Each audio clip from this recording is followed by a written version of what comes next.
A lot of the general public just drive past these big posh looking stud farms and often must wonder what goes on behind the gates in there, and it's great to be able to give them access to see what goes on in farms like this around the country. ITM do a great job patrolling it all and getting everybody organised, and it is a good concept. It gives people, non-racing and non-bloodstock people, access to all the good stallions that stand in Ireland, and that can only be a good thing. Yeah, it's great to have him back. He was a beautiful yearling. I remember the first time I saw him and he was just a cracker. I remember saying to people I had to buy him. So they broke him, pre-trained him here, and I remember seeing him progress here as a young 2-year-old before we sent him to Archie Watson, and we liked him a lot then, but we couldn't really dare to dream how good he'd turn out, and it's been great watching his career, and Archie and his team did a great job with him. So it's great to have him back home, essentially.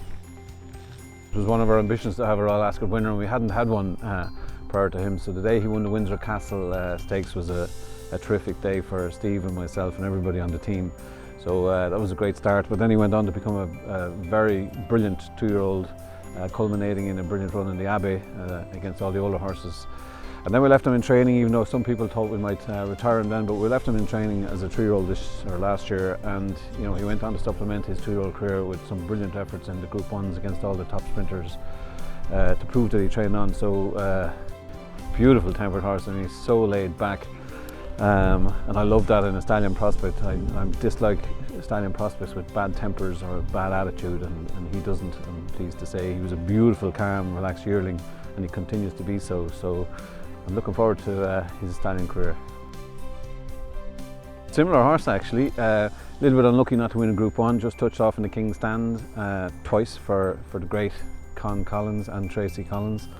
Always a horse I admired back then, tried to buy him as a 3-year-old in fact, so delighted he's here and delighted he's proved himself at this stage of his career to everybody that he's a very talented stallion, and he's actually going upwards in his reputation. The quality of mares coming to him in the last couple of years has been improving, and indeed this year he looks to be attracting a very strong book of mares.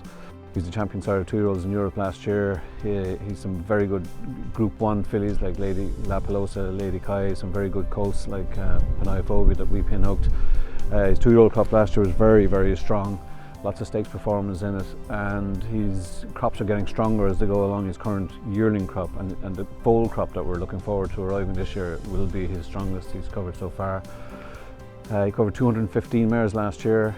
We could have covered 415, he was that popular, so we're going to try and tighten his book to about 150 this year. He's extremely popular.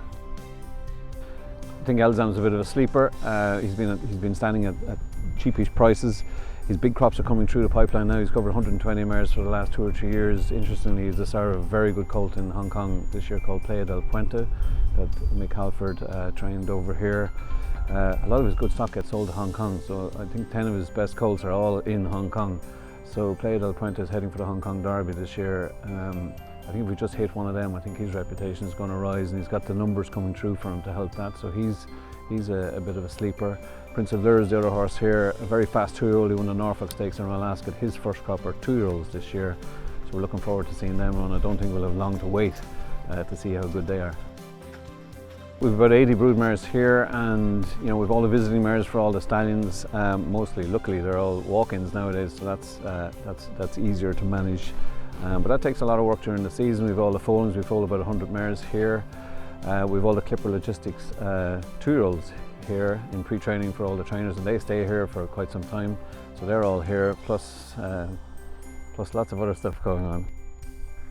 I got the racing bug many years ago off my dad, who had a couple of horses in training with Paddy Mullins, and I got fascinated in the whole bloodstock industry. And I'd say a lot of people in the general public just see racing from the racetrack with the jockeys and the owners and the trainers and stuff, but maybe they don't really realise the sort of depth of the sort of magnitude of the business that goes that runs parallel to the racing side. And this, the stud farms around Ireland, the stallions and the mares and the yearlings and all the sales companies and everybody that supports that's a huge industry and a huge employer around the country as well. And this weekend gives people sort of access to see that, the depth of the whole industry behind the sport of racing.